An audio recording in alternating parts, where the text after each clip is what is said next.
Okay, so once you've got your foundation chain like this, once you've got your foundation chain like this, and you want to start working stitches into the foundation chain. So if we're making a scarf, we want to start making stitches like this in rows, moving away from the foundation chain. So there's lots of different stitches we can use in crochet.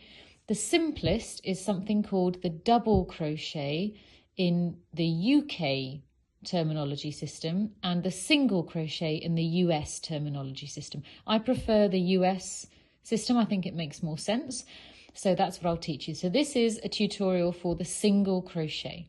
Now the single crochet is quite a short stitch, which means that when we crochet, in order to keep the height of the stitch, we have to add a bit of height as we go row on row. You'll see what I mean. So to start with, that means that when we're at this stage, we miss out this chain. We don't put the hook into this first chain. Okay, we miss it out and go straight into the second chain. So this first V we ignore and we put our hook in this V. So we go into this V like this, grab the yarn, which is called yarn over, and pull it through. Now we should have two loops on the hook.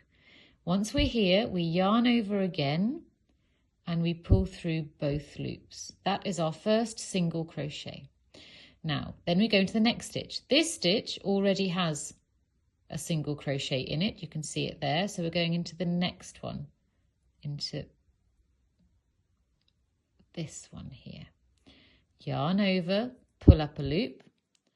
You now have two loops on your hook, and then you yarn over and pull through both loops.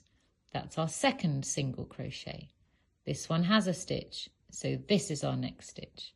In we go, yarn over, pull up a loop, two loops on the hook, yarn over, pull through both loops.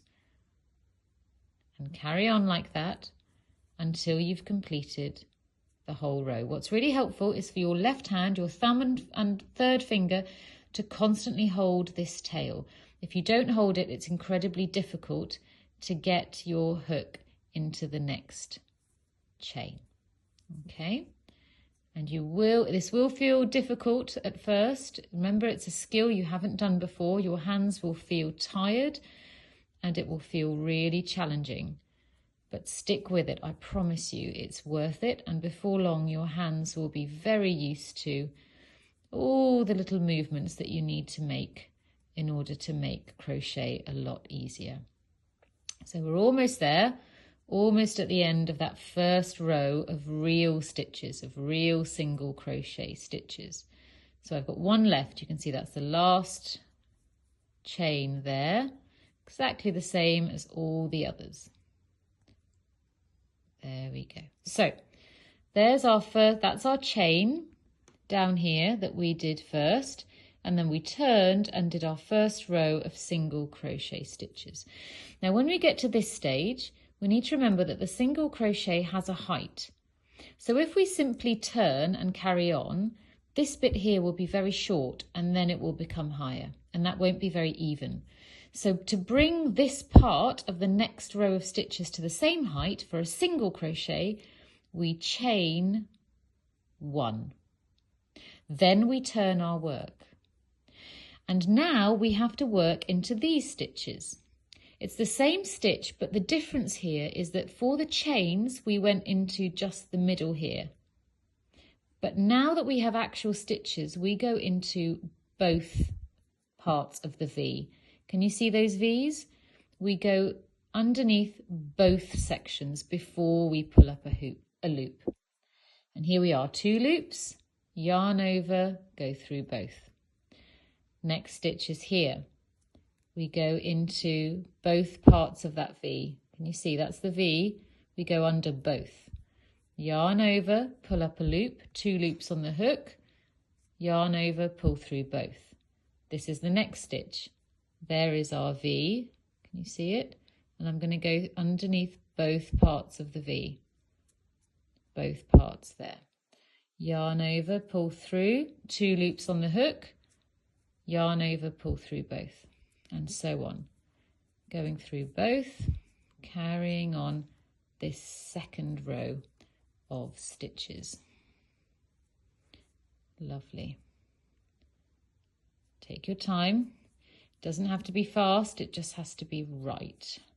And when you're a beginner, don't get disheartened if this seems really fiddly and really slow. It was exactly the same for me. The trick is just to keep practicing, and before long it will all become second nature. There we go, both of those. There we go. And then here we have this. So the last V of the round can sometimes be a bit difficult to see. There, it's that part and this part. So it's okay to go into the two parts of the V separately in this case. And actually through the camera I'm finding it hard to see. So there's the first part of the V, and there is the second part, which sometimes you can just use your nail to tease it over your hook. There we go. So we've got both parts of the V, through both, 2 loops on the hook, and then through both. So that's our second row finished. It's lovely and square. And then what do? Well, we do chain 1 before we turn our work, and then we turn our work, and then we carry on like this. So this is the first. So right underneath this first space here, this first V, right under where the hook is your first stitch there, and then you carry on just as you've been doing. And that's it. You can carry on 1,000 times and you'll have a very thin but very, very long scarf. And of course your foundation chain can be much longer if you want to make something wider.